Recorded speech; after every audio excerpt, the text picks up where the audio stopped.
It is always a joy to interview somebody that I've known for more years than either one of us wants to admit. Somebody I've looked up to in the elder care arena for many years, and somebody that I consider a dear friend. Dr. Merle Griff is a therapist, radio host, and founder of Care, a leading adult day healthcare organization with facilities in multiple states. And now she can add author to her burgeoning resume as her newly released book, Solace in the Storm, is hit the stands. And I love this title. Merle, I love this title. In this book, Dr. Griff offers easy to apply solutions to common sense caregiving problems to provide caregivers with peace, comfort, and confidence to overcome these challenges. And Merle, it's a pleasure to talk with you again. And I'm thrilled about this book, and I love the title. So tell me, what is Solace in the Storm? Why did you write it? And what do you want caregivers to know once they read it? Well, first of all, Gary, I want to thank you. We have known each other a long time, longer than I would like to discuss, right? But I've been a great fan of yours for years. I mean, your book, your conferences, they've meant a lot to a lot of people across the country. So thank you for that. I wrote the book based on not only my experience as a therapist, but as a caregiver, not only for my own children, but for my mother after she suffered a very dense stroke. And I took her into my home to live with me for a number of years until she passed away. And my husband, who was chronically ill for many, many years. And through those personal experiences, I came to believe that people needed information delivered to them in a different way. And that's really the purpose of the book. So I wanted family caregivers to have information about multiple generations. So people taking care of seniors very often are also involved in the care of adult children, a spouse, sometimes the grandchildren, and you don't have time in your day to go here to find out information about children and then someplace else about adults and then someplace else about seniors. You just don't have time in your day. So this book, each chapter deals with a different generation and a different age range. So you can go to what chapter you want. You want to go to chapter 1, 5, and 11, that's great, and not read the stuff in between. So I wanted it to be for people caring for multiple generations. I also wanted information that was quick and easy to integrate into my life as a family caregiver. I don't have time as a family caregiver to go meditate for an hour. That sounds really nice, okay, but not in my daily plan. So if you really want me to practice self-care, or you really want me to make some changes in how I'm caring for people, then they need to be quick, easily integrated into my life on a short period of time. And they're not going to cost me a huge amount of money, because money is an issue when you're caring for someone. Well, you know, one thing I always say that so much of caregiving is anecdotes. So tell me your story. That's the Fearless Caregiver Conferences are based on that, the solutions that we find from our fellow caregivers. And I know in this book, you tell specific caregiver stories. Any of these really stand out for you?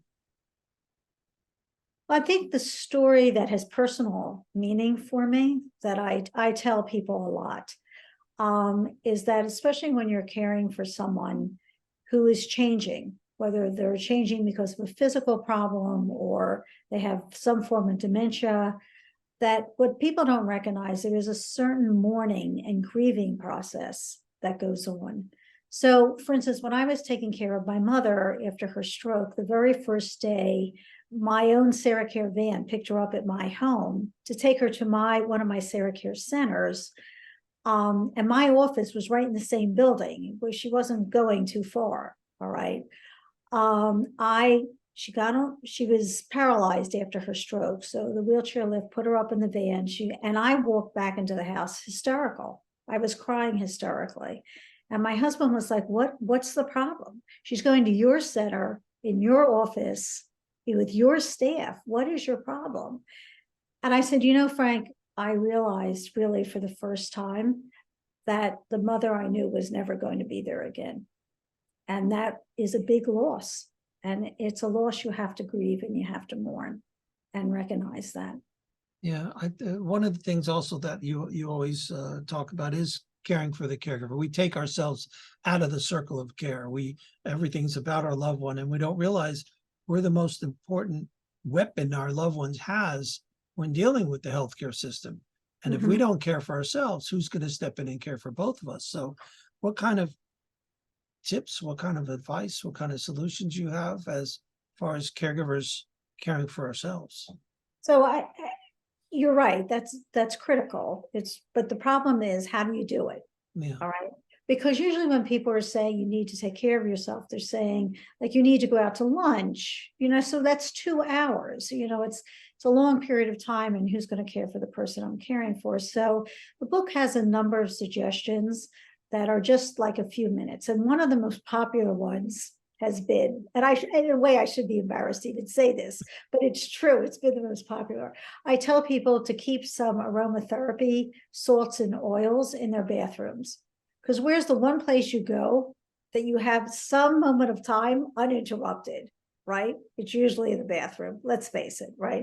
Yeah. So I tell people, go in, put down the seat, put your little aromatherapy oil and your salts, and just sit there for a few minutes. And you have a little aromatherapy moment, all right? And just breathe, and you feel better, and you have that little aromatherapy moment. Those types of things, walking outside, just walk outside for 5 minutes makes a big difference. Sit down and don't think. Stop that, what we call internal conversation. Stop it. Just sit for 5 minutes. Corporations are bringing in people to teach people how to be mindful. They're paying them huge amounts of money, but you don't have an hour to be mindful, but you do have 5 minutes that you can really spare. Or sit down and watch an old television show. I Love Lucy. It's great. You can do it with the person you're caring for. Those types of things that are just a few moments during your day that you may be able to do frequently, but that's good caring for yourself. And if you do that a couple of times a day, it's great. It'll really work. So incorporate self-care as a viable in a viable method where, yeah, you're not going to go on a cruise, you're not going to go mountain climbing, but caring for yourself is job one for any caregiver. So what you're saying is, as long as you can find these moments of solace, oh, there you go. I get it now. Yeah. That's a really, really great actionable tip. I think that makes a big difference when somebody gets a book like this. What's actionable? What can I deal with? How can I use it? And it seems to me that this is more of a guide. When now you're dealing with an adult child issue, and now you're dealing with a senior issue. Now you're dealing intergenerationally. Was that the idea? Yes, it absolutely was. It was the idea behind my podcast. So in a simplistic example, if we were dealing with diabetes, we did diabetes 1 and diabetes 2, on the same podcast, because you're dealing with multiple generations. Yeah. And once again, you don't have time.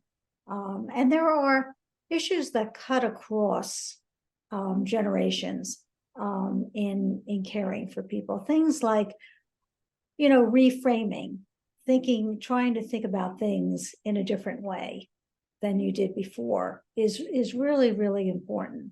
And things like, how do you not only give advice, but how do you take advice? And there is a whole section in the book, for example, on giving advice that's really critical, because we all want to give advice and we all mean well. But it also is the kernel, the seed for a lot of conflict, and a lot of stress and really bad feelings in families when there's caregiving going on. So how do you really give advice, or how do you really have input into someone's care in a way that's productive and not destructive? It sounds to me that this is like caregiving is a family situation. It doesn't affect just the caregiver. that this book is something that everybody who cares for the caregiver should get a copy of too, so they could see what they can do to support, sit with me and talk about anything but caregiving, or don't pound into me how you think my caregiver should be. It sounds like if the caregiver reads it, they learn, but if their loved ones and long distance caregivers and family members who care for them read it, they'll learn how to help the caregiver. Oh, I think that's true. I mean, one of the examples in the book is of a woman I was working with, and she was overwhelmed and she really needed some assistance. But she said, and this is very familiar, my adult children want to help, but they're very, very busy and they have their own lives and they absolutely can't help. And we started to drill down on that a little bit and talk about it a little. And it turns out her son, who lived long distance, who really wanted to help, happened to be an accountant. And I said, really? I said, one of the things you mentioned to me earlier is you need some help in handling the financial end of things. Would you trust him? Could he help you? And she was like, oh, yeah, oh, maybe he could. And I said, well, that would be great because it would help you out, but it would also help him because he lives far away, but he wants to help in some way. So you begin to take a look, and caregivers begin to make a list, and I ask them to do this, of the things they really need help with. Yeah. You can think about who can help you and who's available to help you. And sometimes they're big tasks like help with financials. Sometimes they're little tasks like, could you return this book to the library for me? I was at someone's home recently, a family member. They were struggling with things like groceries. I loaded the Instacart app down on their phone for them and showed them how to use it. It was simple, but it helps. I love that concept. We call that the reverse gift list. How to parse out the things that will help your caregiving, and also help the person, like you just said, feel like they're doing something. When so many caregivers, so many of us, we want to isolate. We hunker down. We don't want. I don't have any problem.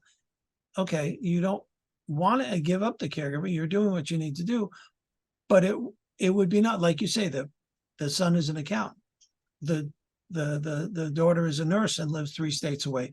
Well, let her look at the medical records. I mean, if you reframe, as you said, the whole concept of caregiving, you see you're the boss, you're the CEO, and now you're building out your team. So I love that about the book. Yeah. It's very important, and I think sometimes people miss the point. Many years ago, I started working as a therapist with young children. My area especially was really 3 to 12-year-olds, and I was running a therapeutic, what we called a therapeutic nursery school, and I had a teacher working with me, and Jean was an educator. That's what she was.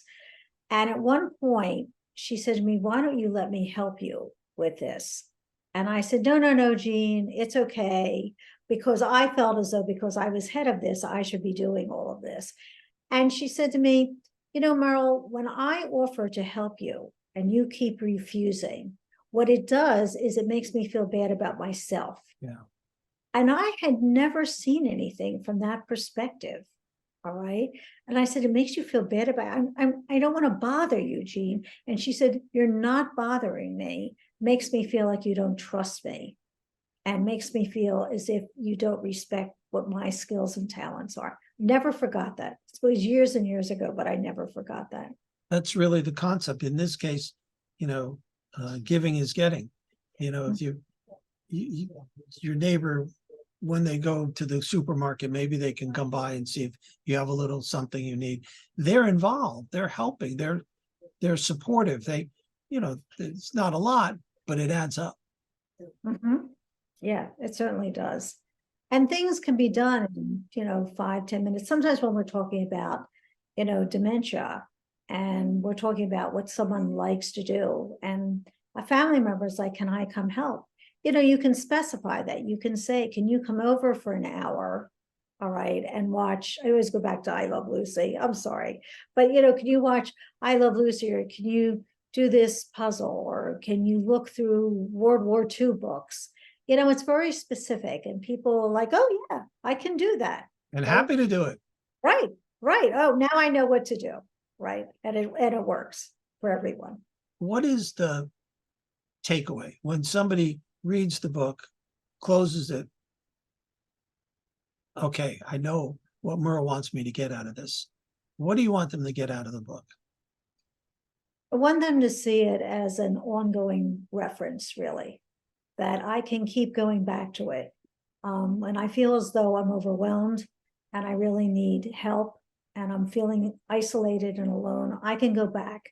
And there's something in there for me that I can do relatively easily, once again, that will make a difference in my life and will allow me to go on continuing to provide care to someone else.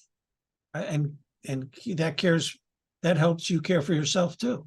You know, it's motivating to know there's a path, and there, you know, every caregiving situation is different, but there are enough similarities that you can learn from others and at least know that you're not the only one in the world going through this. Correct. Right. Absolutely. Yeah. I hope that it will bring comfort to people in their caregiving, and they will gain something from it that will make their caregiving journey just a little easier than it's been. Well, since you wrote it, I know that's going to happen. Oh, well, thank you, Gary. Thank you, Merle. Thank you for writing the book. And I hope that tons and tons of caregivers pick it up and use it as a reference. Well, thank you. I hope so too. I hope so.